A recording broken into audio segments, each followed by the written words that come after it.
요한복음 4장 40절. 사마리아인들이 예수께 와서 자기들과 함께 유하시기를 청하니 거기서 이틀을 유하심에 43절.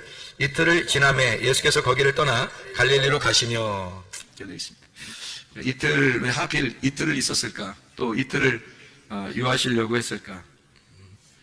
이틀이라고 하는 건 하나, 둘, 셋, 넷 할 때 뭐예요? 하나, 둘, 셋, 넷 할 때 둘이죠? 1, 2, 3, 4 할 때는 2고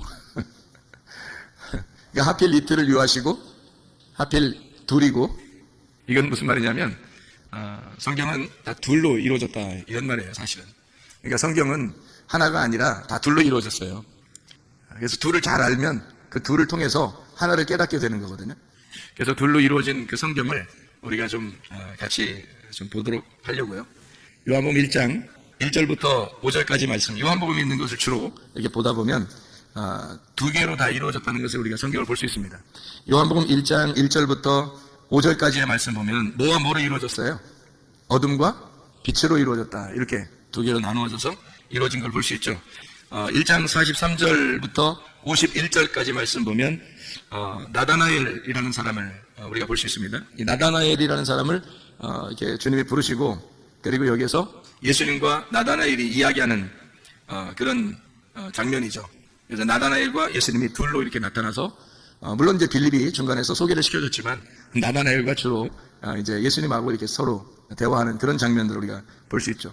요한복음 2장의 6절 말씀에 보면 2장 6절 말씀에 보면 유대인의 정결 예식을 따라 두세 통 드는 돌 항아리 6이 놓였는지라 이렇게 되어 있죠. 그래서 6 항아리가 있는데 두세 통 드는 돌 항아리 6이 놓였다니까 6개구나 이렇게 생각을 할 수 있잖아요. 근데 6 항아리에 뭘 채워요? 6 항아리에 물을 채우라고 그래요. 그죠? 물을 채우라고 그러는데 그 물이 뭐로 돼요? 포도주가 되죠. 그래서 물과 포도주라고 하는 이 둘로 나누어서 설명을 해주고 있는 그런 장면이죠. 요한복음 3장 1절 말씀에 보면 누가 나오죠? 니고데모라고 하는 사람이 유대인으로서 나오고, 그 다음에 요한복음 4장 7절 보면 뭐라고 나오죠? 누구 나오죠? 사마리아 여자이 나오죠. 그러면 누가 하면 요한복음 이제 3장 1절은 니고데모라는 사람이 나오고, 요한복음 4장 7절에는 사마리아 여자가 나오고, 그러면 여기 있는 둘은 서로 떨어져 있는 사람이 아니라 둘을 통해서 하나를 설명하려고 하는 그런 내용이라고 제가 설명을 한번 해드린 적이 있죠. 그러니까 니고데모라고 하는 사람과 사마리아 여자, 이름 없는 그 사마리아 여자, 이 두 사람은 관계가 떨어져 있는 사람이 아니라 사실 니고데모가 사마리아 여인이 되어 신랑 대신 주님을 만나는 것이다. 이렇게 보면 오히려 성경이 더 이해가 되는 말씀이에요.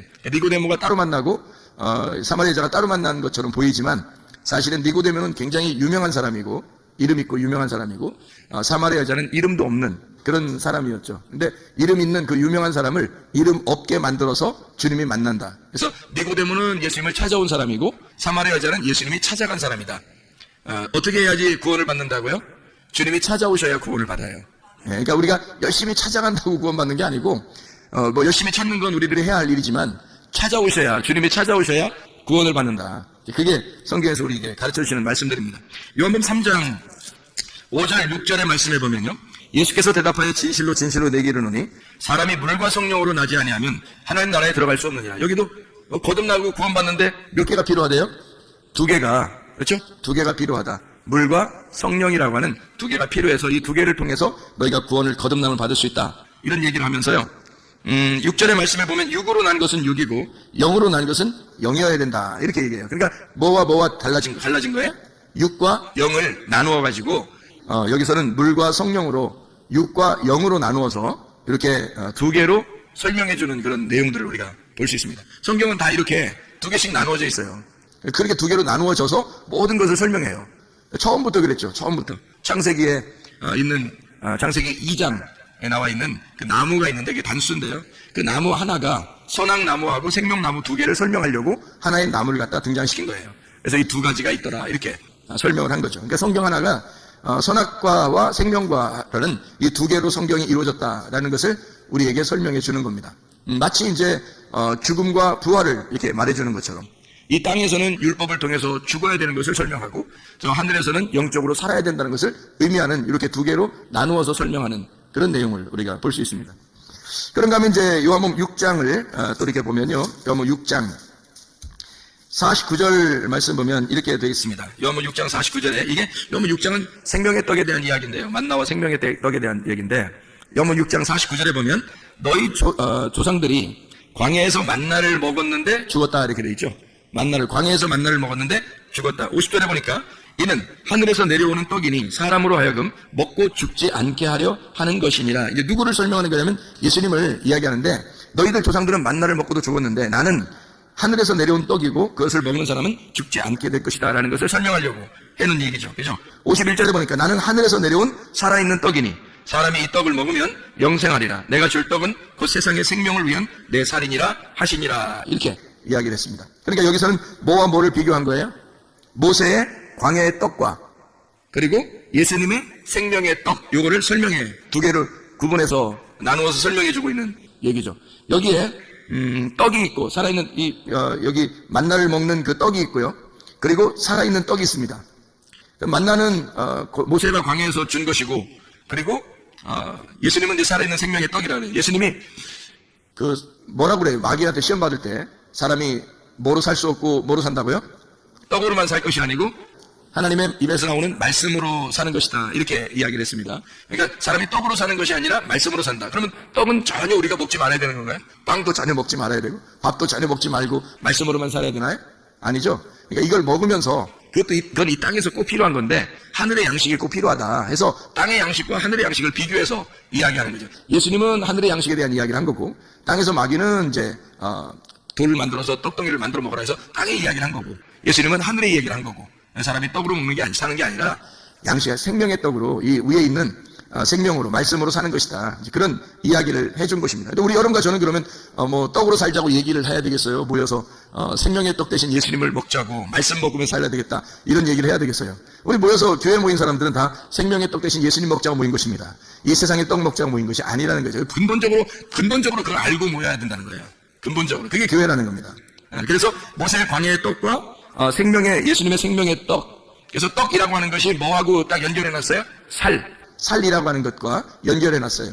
이 살이라고 하는 것과 연결해서 이것은 나의 살을 너희가 먹으면 이렇게 되죠. 나의 살을 먹으면 너희가 영생하게 될 거다. 그렇게 이야기를 해요. 그러면 여기서 예수님이 말하는 나의 살을 먹으면 너희가 영생할 것이다. 그러면 그 말은 어떤 의미예요? 그러면 예수님을 먹으면 예수님을 먹으면 영생한다. 그 말은 어떤 의미예요?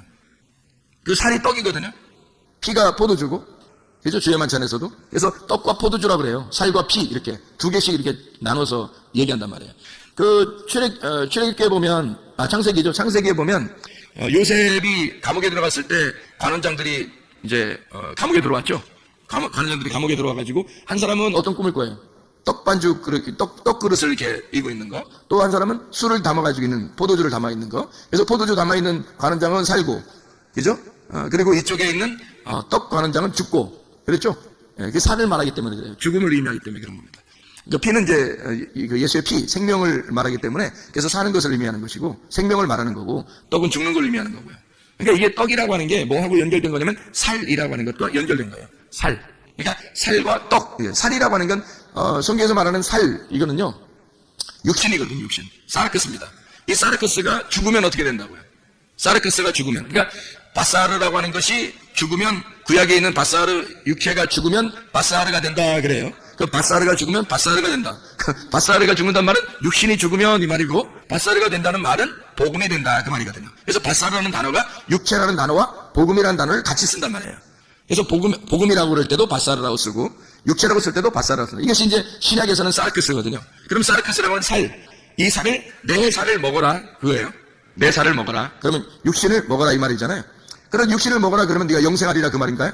아니죠. 예수님이 죽으면 복음이라고 하는 것이 너희를 먹을 것이다. 복음이라는 걸 먹는 것이고 그 복음을 먹으면 예수가 복음이니까 그 복음을 먹으면 너희는 영생할 것이다 이 말이죠. 자, 뭘 먹으면 죽는다는 거예요? 만나, 광야에서 있는 만나, 조상들이 먹던 그 만나를 먹으면 죽는다 그런 거고 예수님의 살을 먹으면 산다 그렇게 얘기하는 거예요. 그러니까 이 예수님의 살이라고 하는 것은 그냥 육신을 말하는 거겠어요? 복음을 얘기하는 거겠어요? 복음을 말하는 거라는 거죠. 복음을 말하는 거죠. 예수의 살을 먹는 자, 예수의 떡을 먹는 자는 영생하리라 그 말이에요. 조상들이 준 떡은요, 그냥 떡이에요. 예, 그것은 죽음을 의미하는 거고, 주님이 이제 주시는 그 살, 그것은 복음을 말하는 거죠. 그래서 복음을 먹어서 살게 된다라고 하는 것을 이야기하는 내용입니다. 요한복음 6장 55절에서 58절까지 말씀이 그 얘기하는 거죠. 내 살은 참된 양식이요 내 피는 참된 음료로다. 내 살을 먹고 내 피를 마시는 자는 내 안에 거하고 나도 그 안에 거하나니 살아계신 아버지께서 나를 보내심에 내가 아버지로 말미암아 사는 것 같이 나를 먹는 그 사람도 나로 말미암아 살리라. 이것은 하늘에서 내려온 떡이니 조상들이 먹고도 죽은 그것과 같지 아니하여 이 떡을 먹는 자는 영원히 살리라. 이렇게 말씀하고 있습니다.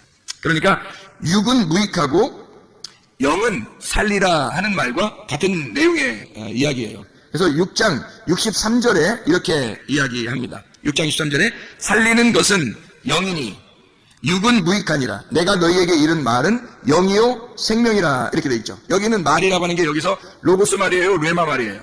레마라는 말이 영이요 생명이라 그런 말이에요. 그래서 로고스가 아니라 여러분에게 직접 적용되는 말씀, 여러분에게 주어지는 말씀들이 있단 말이에요. 그 주어지는 말씀이 오면 그게 영이고 그게 생명이라는 거예요. 그게 복음이 된다는 걸 얘기하는 거예요. 우리 모두에게는. 그러니까 조상들이 먹은 그런 떡, 그런 살 이런 게 아니고요. 예수님이 주시는 그 살, 예수님이 주시는 그 음료, 이것은요 우리에게 주시는 영원한 것이다. 영이다. 영생하는 것이다. 라고 하는 얘기예요. 그래서 육은 무익한데 영은 영원한 것이다. 그래서 말씀이 영이요 생명이다. 살리는 것이 영이다. 이렇게 이야기를 하는 거죠. 그래서 육과 영을 이렇게 나누었습니다. 그래서 여기 말씀이 말씀들이에요. 내 말하는 것들, 말씀들 이 말이에요. 그것이 말씀들이 여러 씨가 심어 떨어진단 말이에요. 여러 씨가 떨어져. 그게 레마예요. 그게 막 여러 씨가 떨어져서 자기한테 들어오는 거거든요. 자기한테 들어오면 딱 하나가 심어져요. 그러면 그다음부터 말씀 안 듣는다는 얘기가 아니라 다른 말씀을 들으면서 영향이 공급되는 거예요. 계속 우리는 그 말씀으로 살아가는 거예요. 그 레마라는 말씀으로 살아가게 돼 있단 말이에요. 그 씨를 받음으로. 그게 말씀들이에요. 그게 생명이라는 얘기고 육은 무익하다. 이런 얘기를 한 겁니다. 자, 그런가 하면 이제 요한복음 8장을 한번 봐봐요. 요한복음 8장 6절 8절에 보면 이렇게 돼 있죠. 그들이 이렇게 말하면 고발할 조건을 얻고자 하여 예수를 시험함이로라. 예수께서 몸을 굽히사 손가락으로 땅에 쓰시니 그렇게 돼 있죠. 그리고 8절의 말씀에 보면 다시 몸을 굽혀 손가락으로 땅에 쓰시니. 왜 이렇게 예수님은 두 번씩이나 이렇게 쓸까요? 두 개니까. 두 개로 설명해 줘야 되니까. 하나로 설명하는 게 아니니까. 그래서 두 번을 갖다 땅을 쓰시는 거예요. 그러면 두 번의 땅을 글을 쓴다고 하는 것은 어떤 의미를 얘기하는 거예요? 땅에 글을 썼다. 땅에 글을 썼다. 그리고 두 번째도 땅에 글을 썼다. 똑같이 땅에 글을 쓴 거죠. 근데 두 번째 쓴 건 다시 글을 쓴 거예요. 앞에서 쓴 거하고 뒤에 쓴 게 뭐가 달라서. 뭐가 달라서요. 자, 이게 이런 얘기가 있죠. 하나님이 모세에게 십계명을 주실 때, 처음 십계명을 주실 때는 어때요? 처음 십계명을 주실 때 이렇게 돌판에다가 새겨서 주시죠. 근데 그 돌판을 산에 올라갈 때 모세가 들고 올라갔어요? 아니면 하나님이 그냥 직접 그냥 거기 돌판을 만들어가지고 써서 주셨어요? 처음에는 돌판을 하나님이 만들어서 써서 주셨어요. 그러니까 글자 판도 하나님 거고 글자도 하나님 거가 하나님이 쓰셔서 주셨어요. 모세가 한 게 하나도 없어요. 그 내려오다가 이제 금송아지 섬기는 그 백성들을 놓고 이 돌판을 갖다 던지잖아요.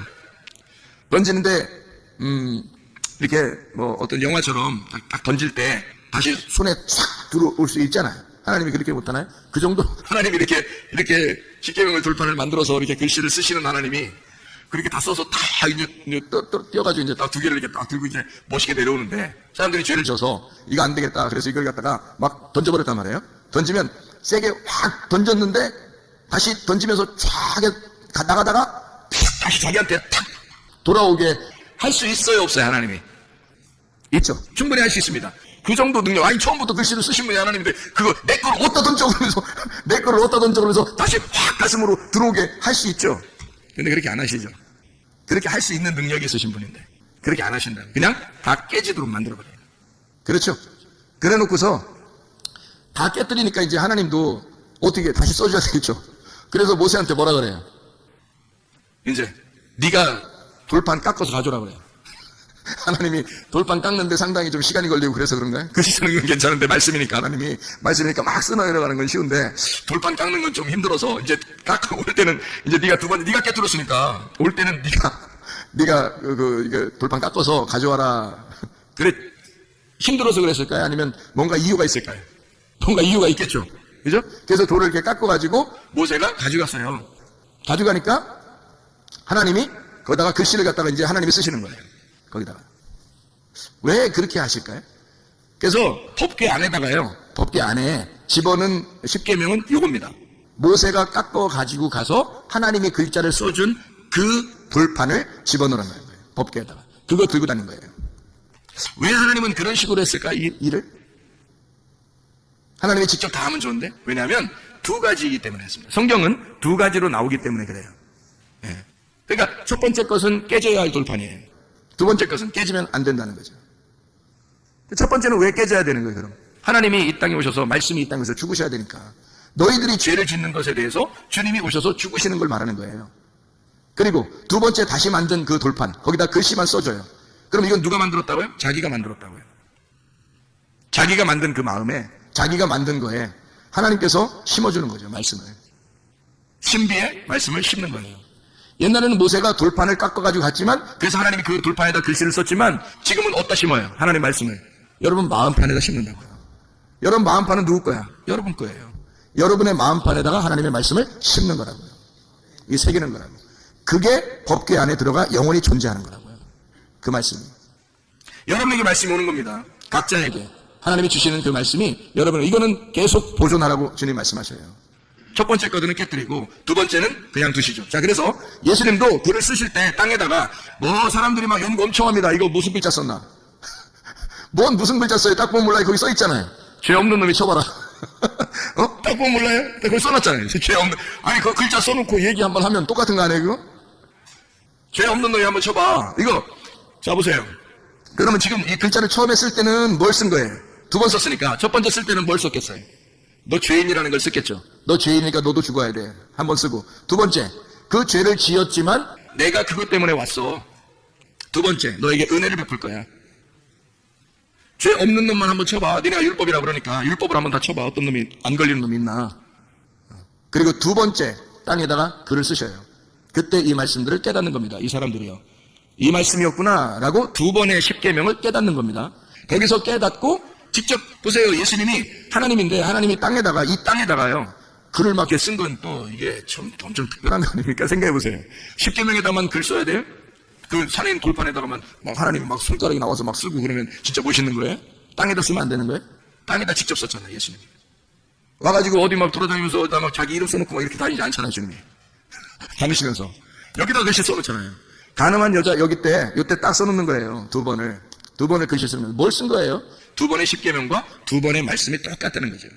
그게. 하나는 너희를 죽이는 율법이고 하나는 너희를 살리는 율법이야. 두 가지가. 그래서 가늠한 여자를 나는 살릴 거야. 너희들이 죄 없다면 쳐봐. 죄 없는 자는 나밖에 없어. 이 여자를 죽일 수 있는 여자는 나밖에 없는 거야. 근데 내가 살릴 거야. 내가 대신 죽고 내가 살릴 거야. 그게 이 장면이거든요. 놀라운 장면입니다. 두 번의 글씨를 땅에 썼죠. 하나는 육체를 위한 율법이고요. 하나는 영을 위한 은혜의 말씀이란 말입니다. 이해가 되겠어요? 이게 두 개로 나누어져 있다고요. 성경이 그렇게 나누어져 있어서 주님이 그걸 설명하는 거예요. 그래서 예수님이 이 앞에 있는 것은, 앞에 쓰는 것은 살을 의미하는 거고, 뒤에 있는 것은 그 살이 복음을 의미하는 거고요.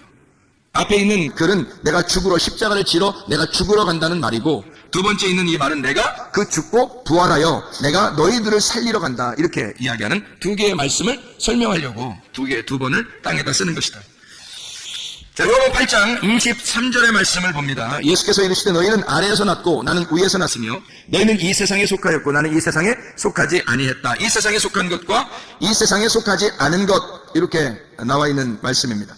요한 8장 35절의 말씀, 8장 35절, 종은 영원히 집에 거하지 못하되 아들은 영원히 거하나니, 이렇게 되어 있습니다. 종, 이건 모세를 통한 율법을 이야기하는 거예요. 종은 모세를 통한 율법을 의미하는 거고, 여기에 아들이 나오는데 이 아들은 복음의 예수를 말하는 것입니다. 그러니까 모세와 예수는 둘이 짝을 이룬 거죠. 그래서 율법과 은혜가 짝을 이루어서 성경을 설명하려고 한 거예요. 그래서 모세가 많이 등장하죠. 그래서 모세 오경이라고도 하고, 이렇게 많이 모세 그 율법서를 통해서 구약 성경이 쓰여진 거거든요. 그게 기본으로. 그러니까 예수님은 또 복음서에 있잖아요. 복음서에 마태, 마가, 누가, 요한이라는 복음서를 통해서 신약 성경이 쓰여진 거고요.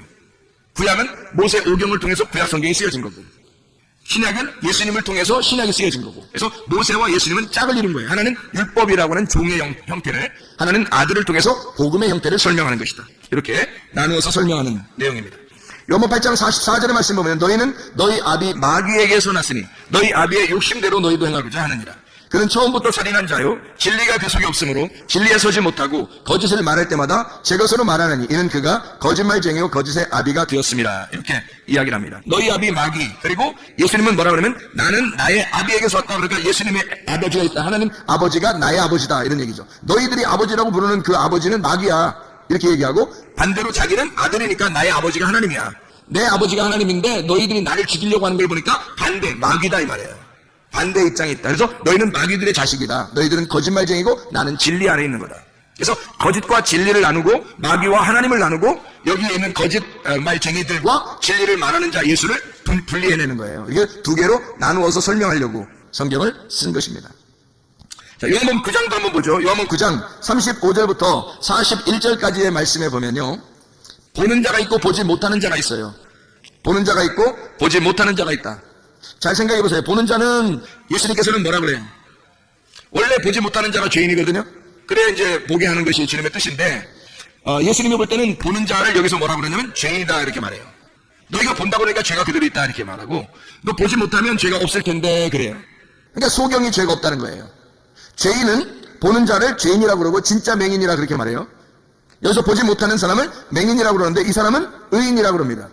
이 사람은 죄를 인정한 거예요. 내가 죄인입니다. 나는 보지 못하는 자입니다. 인정하게 되니까 이 사람을 눈뜬 자라고 주님 말씀하시는 거예요. 영적으로 보면. 그러니까 영적으로 예수님은 보는 자와 보지 못하는 자, 보는 자를 맹인으로 보지 못하는 자를 눈뜬 자로 설명을 하는 거죠. 이렇게. 얼마나 아이러니컬합니까? 주님이 설명하는 그 내용들이. 여러분 어떤 상태예요? 자기가 눈 떴다고 생각합니까? 아니면 주님 내가 죄인입니다. 난 소경입니다. 겸손하게 주님께 고백하는 사람들입니까? 요한복음 10장을 한번 또 보죠. 요한복음 10장에 8절 말씀해 보니까요. 나보다 먼저 온 자는 다 절도요 강도니 양들이 듣지 아니하였느니라. 먼저 온 자가 있다는 거예요. 그게 절도며 강도래요. 그러면 뭐 다음 이제 절도며 강도인 반대로 온 자가 있을 거 아니에요. 요한복음 10장 10절 말씀입니다.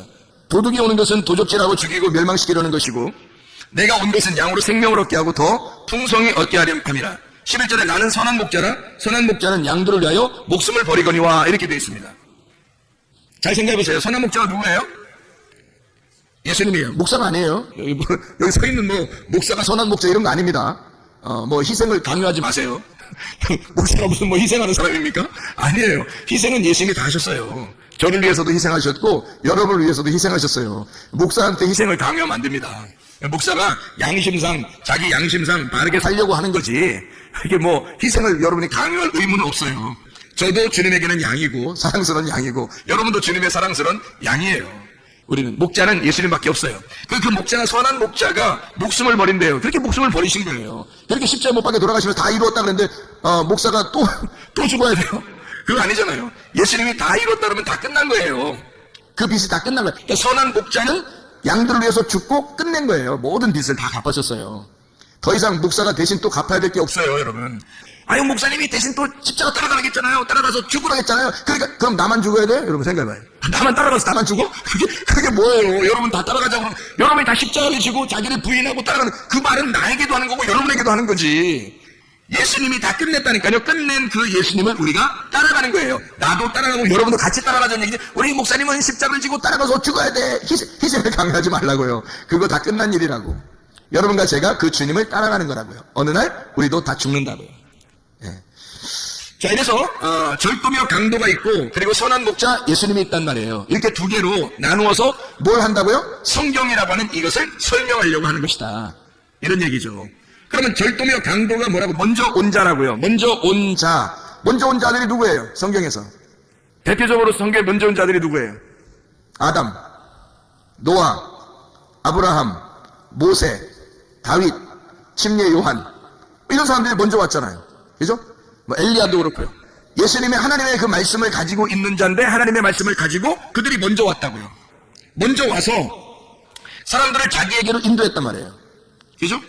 바리새인들도 마찬가지죠. 그들을 따른 거예요. 모세를 따르고. 이해가 돼요? 모세를 따르고, 엘리야를 따르고, 다윗을 따르고, 노아를 따르고, 아브라함을 따르고, 자기들도 아브라함을 따라가는 자들. 근데 예수님은 그들에게 너희들은 아브라함의 자손이라고. 아니야, 그게. 너희들은.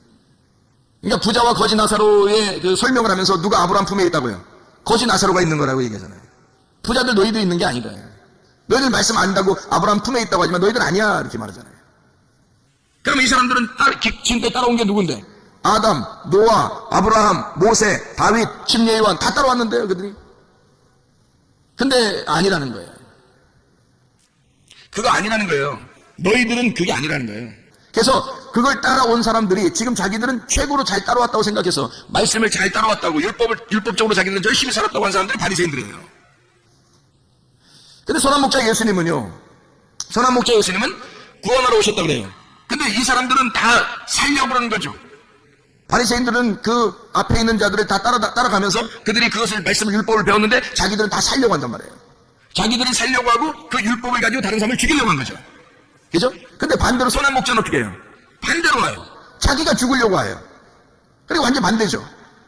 그러니까 이 사람들이 따라가던 이제까지 따라가던 그 율법, 이제까지 따라오던 그 말씀들을 자기들은 최고인 줄 알고 따라갔는데, 그래서 자기들이 거룩한 줄 알았는데 다른 사람을 정죄했는데, 알고 보니까 예수님은 자기가 죽으러 왔던 거예요. 그럼 예수님이 죽으러 왔다는 얘기는 누구로 뭘로 왔다는 거예요? 반대로 율법에 의하여 죽으러 왔다는 얘기를 얘기하려고 하는 건데, 죄인으로 왔다는 얘기예요. 그러니까 의인과 죄인을, 그러니까 땅에서 말하는 의인은 율법과 선지자예요. 그렇죠? 근데 땅에서 죄인대로 왔다는 거예요, 주님이. 그래서 예수님이 이 땅에 죽으니까 반대로 하늘나라 올라가니까 뭐가 돼요? 죄인이 의인 되는 거예요. 의인들은 죄인 되는 거고. 그래서 이 땅에서 눈을 뜬 자는 하늘나라에 눈 감은 자가 되는 것이고, 이 땅에 눈을 감은 자는 하늘나라에 눈을 뜨는 자가 될 것이다. 그런 얘기를 하는 거죠. 위의 문이 열리는 거죠. 아래에서 문이 닫힌 사람들이 자기가 문이 닫혔다 이렇게 고백하는 사람들에게 눈이 열리는 거죠. 하늘의 문이 열리는 거예요. 그걸 부활했다 그러는 거예요. 무덤에서 부활했다. 무덤 문이 열렸다. 네 속에 있던 무덤 문이 열렸다. 그런 이야기를 하는 거죠. 요한복음 10장 26절 27절의 말씀입니다. 26절 27절. 너희가 내 양이 아니므로 믿지 아니하는도다. 내 양은 내 음성을 들으며 나는 그들을 알며 그들은 나를 따르느니라. 여기서 그들의 양이 있어요. 너희들 그들의 양과 내 양, 내 음성을 듣고 따르는 자, 내 양이 따르는. 그러니까 양이 다르다는 거예요. 그죠? 너희들의 양이 있고 예수님의 양이 있다는 거예요. 그러면 우리가 무슨 말씀을 따라 살고 있느냐, 무슨 말씀을 받기를 좋아하느냐, 어떤 말씀을 듣고 있느냐, 어떤 말씀이 내게 와 있느냐에 따라서 주님의 양이 될 수도 있고 주님을 대적하는 양이 될 수도 있다는 얘기예요. 상대방의 양, 그죠? 너희들의 양, 그러니까 율법과 선지자들의 양이 있고 은혜의 진리의 양이 있단 말이에요. 그러니까 선한 목자 되신 예수님의 양이 있고 율법과 선지자들의 양이 있단 말이에요. 그러니까 너희들은 그들 양이다. 그래서 26절, 27절의 말씀에 너희가 내 양이 아니다 이렇게 얘기하잖아요. 그러니까 예수님 말씀 듣는 것이 아니라는 거예요. 예수님은 죽으러 왔는데 그 죽으러 오신, 그 양을 위해서 죽으러 오신 예수님을 따르지 않는다는 겁니다. 그 말을 듣지 않는다. 그러니까 예수님의 양이 따로 있다는 거예요. 너희가 믿지 않는 거예요. 믿지 않으니까 예수님의 양이 아닌 거고, 믿으면 양은 주님의 음성을, 주님의 양은 주님의 음성을 듣게 된다. 그걸 좋아하게 된다는 거예요. 그러면 그건 주님의 양이라는 겁니다. 그래서 주님을 믿고 따르는 겁니다. 어떤 말씀이 우리에게 와 있느냐 하는 얘기고요. 그 진리의 말씀을 우리는 따르셔야 돼요. 예수 그리스도를 따라가셔야 됩니다. 예, 다른 양이 돼서는 안 되는 거예요. 다른 걸 이렇게 다른 말씀들, 이상하다 다른 말씀들, 내가 좋아하는 뭐 이런 거 아니에요. 그렇게 하면 안 되고요. 주님의 말씀이 있어야 돼요. 진리의 말씀. 성경은 이렇게 두 개로 나누어져 있기 때문에 자칫 잘못하면 앞에 걸 선택할 수 있어요. 뒤에 걸 선택해야 되는데 앞에 걸 선택하면 오랫동안 선택할수록 우리는 손해를 봐요. 왜냐면 그것이 오히려 나를 절도며 강도가 되기 때문에 그래요, 나한테. 그럼 우리는 모든 걸 다 잃어버립니다. 물론 잃어버려야죠. 그래서 모든 걸 잃어버릴 때 그 순간이 오면 나를 다 잃어버리고 절망 가운데 있을 때 새로운 목자가 나타나시는 거죠. 레마로. 근데 그게 너무 늦지 않기를 바랍니다. 너무 늦지 않기를. 주의 말씀을 들을 때 우리는 주님의 음성을 듣고 주의 말씀을 따라 사는 사람들이 되셔야 합니다. 요한복음 11장 43절 44절의 말씀을 보면요, 이 말씀을 하시고 큰 소리로 나사로야 부르시니 나오라, 나사로야 나오라 부르시니 죽은 자가 수족을 배로 독인 채로 나오는데 그 얼굴은 수건에 쌓였더라. 예수께서 이르시되 풀어놓아 다니게 하라 하시니라. 이렇게 돼 있죠. 나사로는 성경에서 어떤 사람이에요? 죽은 자죠. 예수님은 어떤 자예요? 자, 나사로는 죽은 자고, 그 무덤에 있는 거고요. 예수님은 누구예요? 여기서 그러면 죽은 자를 살리는 분이잖아요. 그죠? 죽은 자를 살리는 분이니까 죽은 자와 죽은 자를 살리는 분이 있어요. 그러면 여기서 나사로는 죽은 자인데 이 죽은 자를 뭐라고 표현해요? 묶여있는 자라는 얘기예요. 묶여있는 거를 죽은 자라 그렇게 표현하는 거예요. 그럼 묶여있는 자를 다른 말로 따지면요, 깨닫지 못하고 있다는 얘기입니다. 깨닫지 못하고 있다. 이렇게 깨닫지 못하고 묶여있는 자 나사로를 예수님을 만나면 예수님이 와서 어떻게 이거를 풀어주죠. 자유롭게 풀어줍니다. 묶인 것을 풀어주는 거예요. 그러면 풀어준다는 말을 다른 말로 말하면요, 깨닫지 못하고 있는 걸 깨닫게 해주고 있다는 얘기입니다. 그럼 풀리는 거죠. 무덤에 갇혀있는데 무나메이온이라고 하는 이 기억 상실, 생각이 없는 것에 막혀있는 그 기억이 딱 매여있는, 묶여있는, 풀어지지 않는 그 생각을 주님이 이 무덤을 열어서 이 기억을 되살리는 겁니다. 생각을 갖다가 생각나게 만들어주시는 거예요. 이게 부활이라고요. 주님은 풀어주는 자고 나사로는 죽은 자라는 거죠. 주님은 살려주는 자고 나사로는 죽은 자고. 이해가 되겠어요? 이게 두 개로, 하나는 죽는 자요, 하나는 살려주는 자로 두 개로 설명하고 있잖아요. 자, 또 한번 봅니다. 요한복음 16장 11절의 말씀. 심판에 대하여라 함은 이 세상 임금이 심판을 받았습니다. 사형 선고하는 거죠, 여기서. 사형 선고. 이 세상 임금이 심판을 받았습니다. 그러면 요한복음 18장 37절. 요한복음 18장 37절. 빌라도가 이르되 그러면 네가 왕이 아니냐? 예수께서 대답하시되 내 말과 같이 내가 왕이니라. 내가 이를 위하여 태어났으며 이를 위하여 세상에 왔나니 곧 진리에 대하여 증언하려 함이로라. 무릇 진리에 속한 자는 내 음성을 듣느니라 하신대. 자, 잘 봐요. 성경을 잘 봐보라고요. 이 세상 임금이 누구예요? 이 세상 임금이.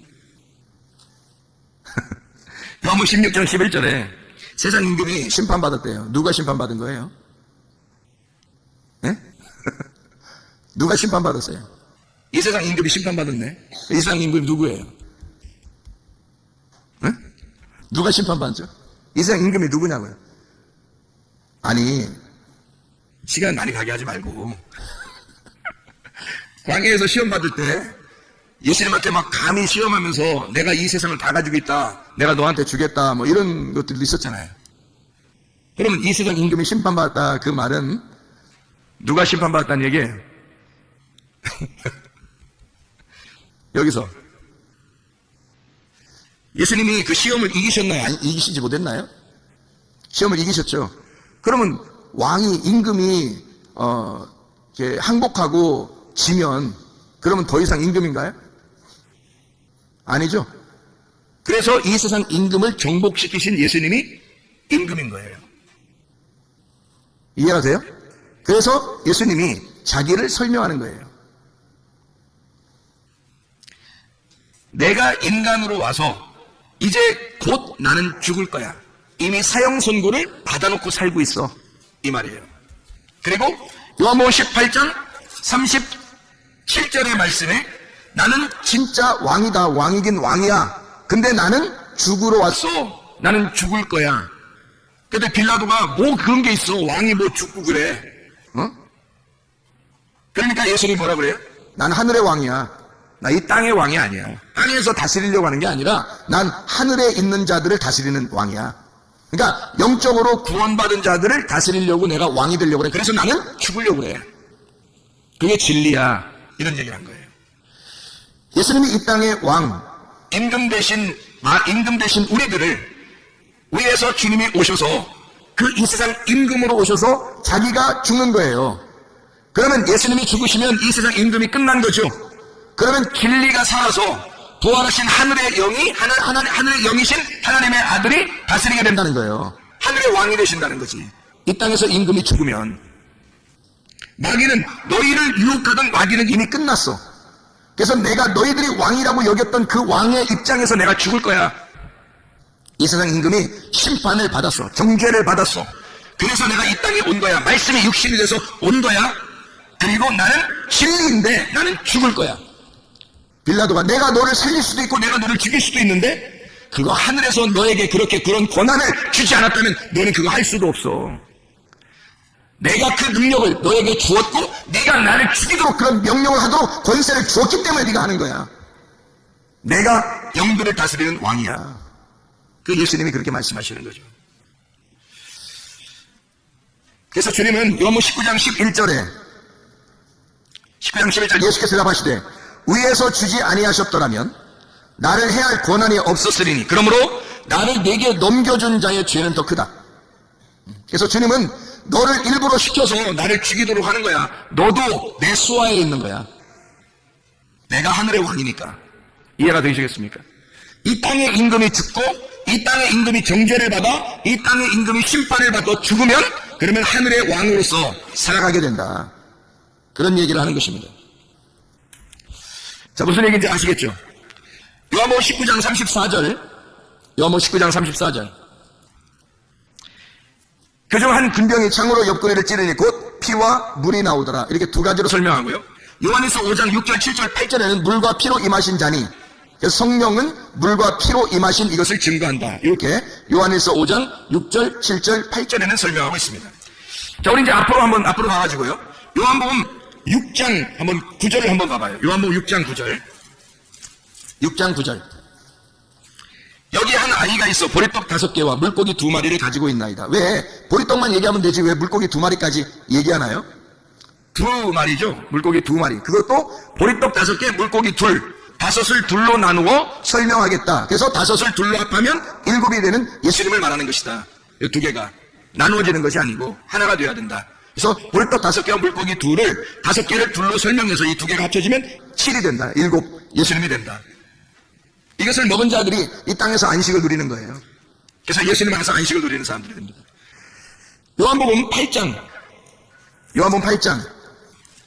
17절 18절 너희 율법에도 2 사람의 증언이 참되다 기록되었으니 내가 나를 위하여 증언하는 자가 되고 나를 보내신 아버지도 나를 위하여 증언하시느니라. 2명이 돼야 증인이 되니까. 그래서 둘씩 전도하러 보내는 거예요. 증인이니까. 어느 단체들 얘기하는 거 아닙니다. 이게 예수님이 2를 갖다 설명하기 위해서 그런 거예요. 2씩 보내는 이유는 2가지씩을 설명해 주라는 얘기예요. 2개씩을 나누어서 잘 설명해 주라. 이 성경이 그렇게 되어 있으니까 이 2개를 나누어서 잘 설명해 주라는 뜻이에요. 2씩 보내는 것은. 예수님이 자기를 증거하는데 다른 사람을 사용하지 않습니다. 왜요? 예수님은 하나님이니까. 다른 증인들을 필요로 하지 않아요. 예수님이 증인이 되고 아버지가 증인 되신다 그렇게 말해요. 아버지가 예수님인데 아버지가 아들이고 아들이 예수님이거든요. 하나님이거든요. 그러면 아들이 아버지가 아들인데 예수가 자기가 증인이 되고 내 아버지가 증인이 된다는 말은 자기가 전적으로 증인된다는 얘기거든요. 그럼 이걸 왜 2가지로 설명하면 증인은 2이 돼야 되니까. 성경은 2로 나누어져서 이어진 거니까. 그런 내용이니까. 그래서 2를 설명하는 거죠. 요한복음 8장 18절의 말씀. 내가 나를 위하여 증언하는 자가 되고 나를 보내신 아버지도 나를 위하여 증언하시느니라. 2 사람의 증언이니까 아들과 아버지죠. 그러면 우리가 주님의 증인이 되려면 어떻게 돼야 돼요?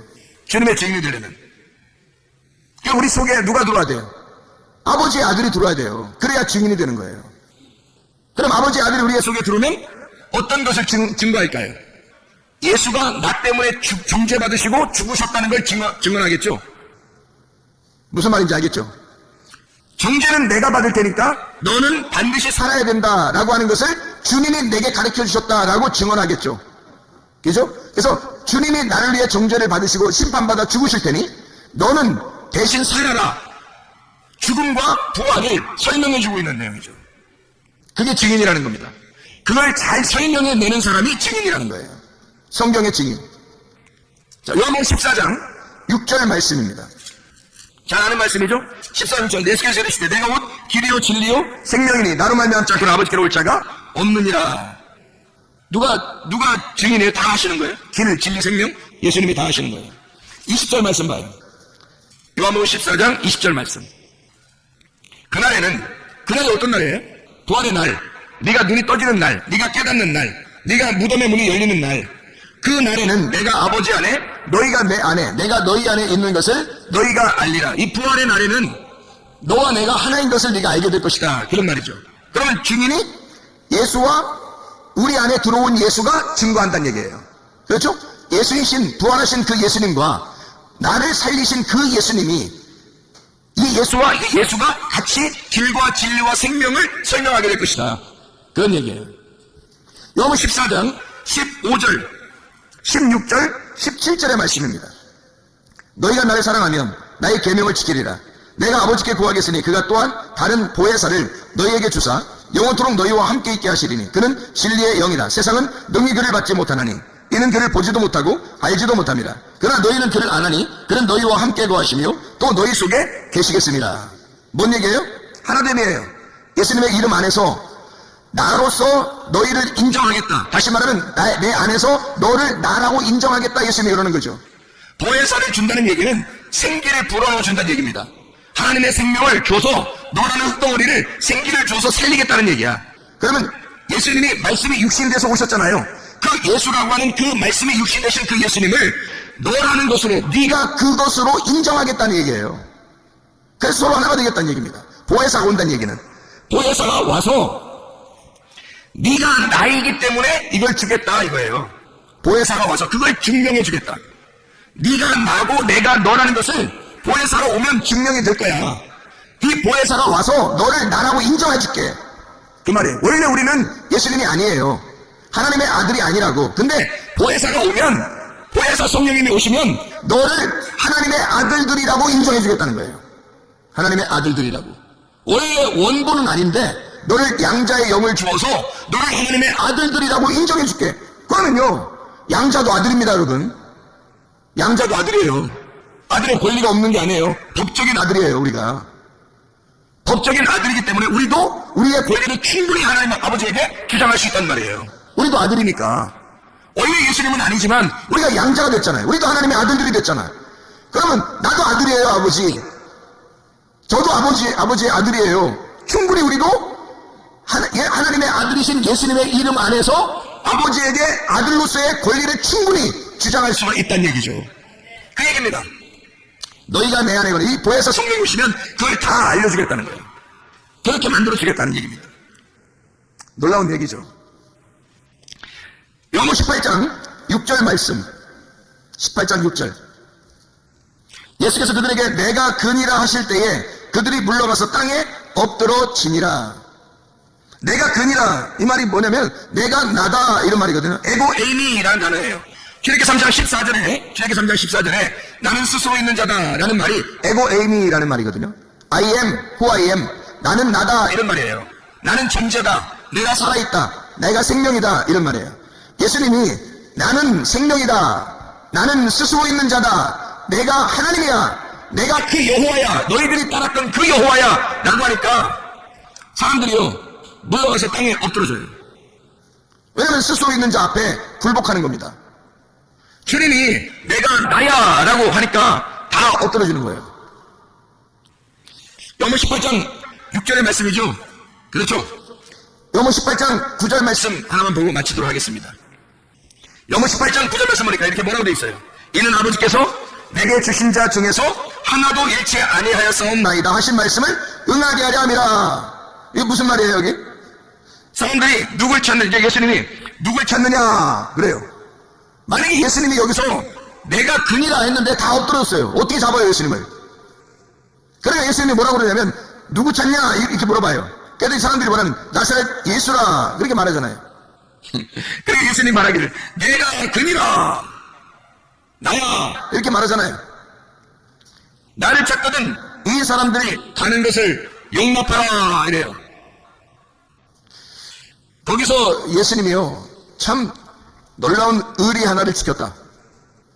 그런 거예요? 왜 좀 멋있는 사람이 이러잖아요. 영화에서도 멋있는 사람은 내가 다 당할 테니 이들은 다 가라. 이들은 다 너희들은 다 집에 돌아가. 내가 다 담당할 테니까 뭐 이런 거 있잖아요. 뭐 멋있게. 여기서도 꼭 영화 장면 같잖아요. 두목 예수님이 두 아들을 집에 좀 보내달라. 내가 두목만 잡으면 되지 않냐. 나만 잡으면 되잖아. 다 보내라. 응? 쟤들은 살려줘. 내가 잡힐 테니까. 진짜 멋있는 장면 아닙니까? 근데 이런 의미일까요? 아니면 하나도 잃지 않겠다 하는 말이 무슨 의미일까? 이 말은 너희가 아니니까 너희 일이 아니니까 너희들의 일이 아니니까 잘 생각해봐요. 예수님의 일이지 제자들의 일이 아니란 말이에요. 지금 여기서 잡히시는 이 일은요, 예수님의 일이지 제자들의 일이 아니라고요. 제자들이 감당할 만한 일이 아니라고요. 이게. 예수님이 다 짊어지셔야 할 예수님의 일이었다고요. 예수님의 사역, 그리스도의 사역, 제자들의 사역이 아니라고요. 그래서 이들은 하나도 잃어버리지 않도록 양들을 위하여 자기 목숨을 버리는 것이 그리스도의 역할이었다고요. 내가 죽을 테니 너희들은 살아라. 내가 죽을 테니 너희들은 살아라. 그게 주님의 이 땅에 내려오신 사역이십니다. 그러니 여러분, 예수 그리스도가 이 모든 것을 담당하시기 위하여 이 땅에 오셨어요. 우리는 그 하늘에서 오신 그 예수를 받아들여서 이 땅에서 그 하늘에서 오신 예수를 이 땅에서 전파하는 증인들입니다. 예수 그리스도를 받아들이고 말씀이신 예수님을 받아들여서 이 두 개의 말씀으로 오신 예수님을 우리 속에 깊이 받아들여서 이 말씀을 다른 사람들에게 세상에 전하는 이 예수의 증인들이라고요. 여러분과 제가 우리는 살아있는 자예요. 하나님의 영을 받아 살아있는 자가 되면 하나님 안에 있는 자고 하나님이 우리 안에 거하시는 자가 된다고요. 그러면 하나님이 우리 안에 거하셔서 우리는 하나님의 증인이 된다고요. 이 하나님의 영을 받지 못한 자들은 하나님의 증인이 될 수 없어요. 자기가 그 매만을 경험하지 않고서는, 자기가 하나님의 영을 경험하지 않고서는, 그 하나님의 영이 자기 속에 들어오지 않고서는, 그 예수의 그 영이 내 안에 오지 않고서는 예수의 증인이 될 수가 없습니다. 예수는 예수를 증거하니까, 예수는 홀로 예수를 증거하십니다. 여러분을 사용할 때 여러분을 사용하는 게 아니라 예수가 자기가 우리에게 들어와서 자기가 자기를 증거하는 거예요. 여러분과 저는 하나님의 영이 우리 안에 있어야 됩니다. 하나님의 영이 우리 안에 거하여야 우리도 주님 안에서의 증인이 되는 거예요. 주의 증인으로 살다가 주님 만나시기를 바랍니다. 우리 하나님 아버지 사랑과 은혜를 감사드립니다. 하나님의 말씀을 이렇게 두 가지로 나누어서 써있는 말씀들을 우리 같이 나누었습니다. 하나님 말씀이 육신되어 우리 가운데 거하신 주 예수가 하나님의 성령께서 우리 안에 거하셔서 예수의 증인으로 살다가 주님 만나게 도와주시옵소서. 예수 그리스도 존귀하신 이름 받들어 기도하옵나이다.